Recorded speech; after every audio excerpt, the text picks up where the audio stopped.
Good morning, everybody. Chris Profi, Musically Obsessed. It's a snowy day in Poughkeepsie, New York. We've got at least a foot of snow that fell overnight, and it's still snowing here. So much that we have a snow day today. So, yay, right? Big snow, first snowfall of the year. Really pretty seeing it come down.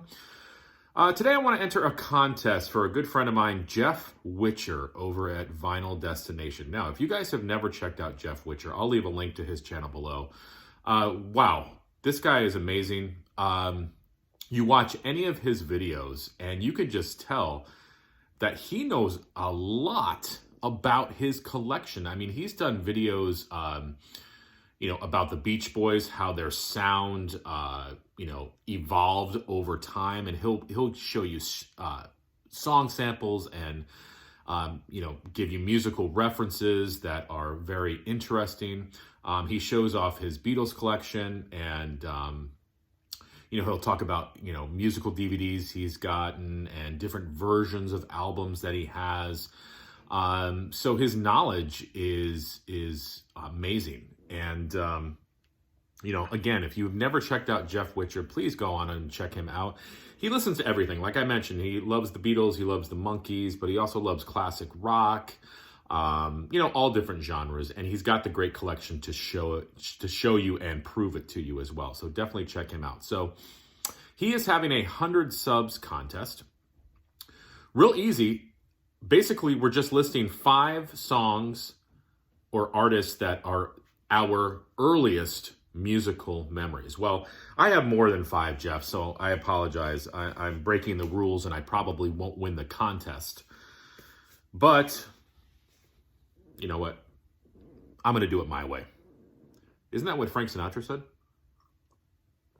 All right, so here we go.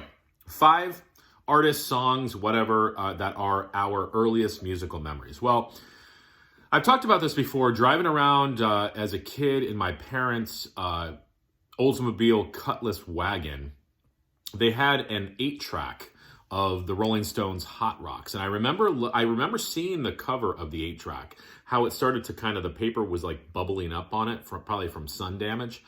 But I just remember the act of putting it in the 8-track player, listening to the music, and just that was definitely an early musical memory for me as a kid. Just sort of being intrigued with the whole concept of that music on a physical format, and putting it in the player, listening to it, taking it out, changing, and I don't know, that was like something for me in the early years. I also remember as a kid listening to 2 albums, Disco Mickey and Goin' Quackers, which was a Donald Duck record. I still need to get both of these because I remember dancing around my room, especially to Goin' Quackers, just loving it. And thinking about it today, that's when I kind of knew that the music was more than just the music. Like it sort of, and not to be dramatic here, but I felt like it sort of filled a little bit of a void, and it created an atmosphere for me. And I know I'm talking about Goin' Quackers, right? But just as in my early years, I just remember music feeling like it was more than just music. I need to pick up Disco Mickey and Goin' Quackers. Those are definitely albums I need to pick up. I also remember as a kid going to Vacation Bible School, and they gave me this like floppy record. It must have been like a 45. I don't have it anymore. But it was, Vacation Bible songs. And they were songs that we were singing at Vacation Bible School. I remember taking it home, putting it on my little record player, and singing the songs there. So, again, kind of transporting me back to when I was in Vacation Bible School. That's definitely an early memory for me as well. I just remember that floppy record too. So that tactile, feeling as well. The next musical memories I'm going to show you are all 45s of mine. So my dad had a lot of 45s that he had in this box. It was like one of those 45 boxes with like a latch on it. I remember as a kid like opening up the latch like it was a treasure chest and digging through the 45s. And the old Coal Gems label always intrigued me. And I remember listening to Valerie as a kid. And then for us Monkees fans, you know that the B-side is Tapioca Tundra. And the first time I heard Tapioca Tundra, I was like, what the hell is this? You know, because it sounded like nothing like the Monkees. But it's ended up becoming definitely a favorite of mine. So, you know, I just remember as a kid looking through those 45s, I remember just being mesmerized by a label. But you guys know what I'm talking about, right? So that was definitely an early memory. This is not my dad's 45. I rebought this. Needed the Cold Gems, but you know. Another early memory, and I've shown this before.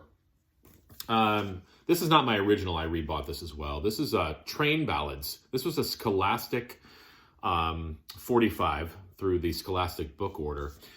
And I remember listening to this and just being totally intrigued with these train songs. And there's some narration on this. John Henry, Wabash Cannonball, Drill Ye Terriers, Casey Jones, I've Been Working on the Railroad. There was just something about this record. I don't know. It was magical for me.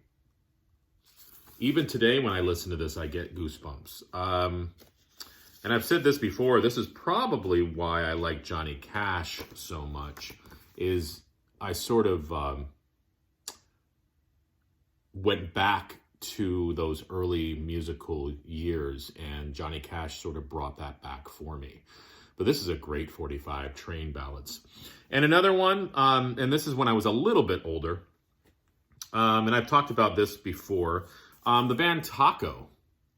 And this was their song, Puttin' on the Ritz. I remember listening to this 45, and not this particular one. This is a new one that I got. But I remember listening to this particular 45 over and over and over again. And the B-side, Living in My Dream World, is not bad either. I actually have the full Taco album as well, but, you know, why not, right? So there you go, Jeff. Those are some of my musical memories.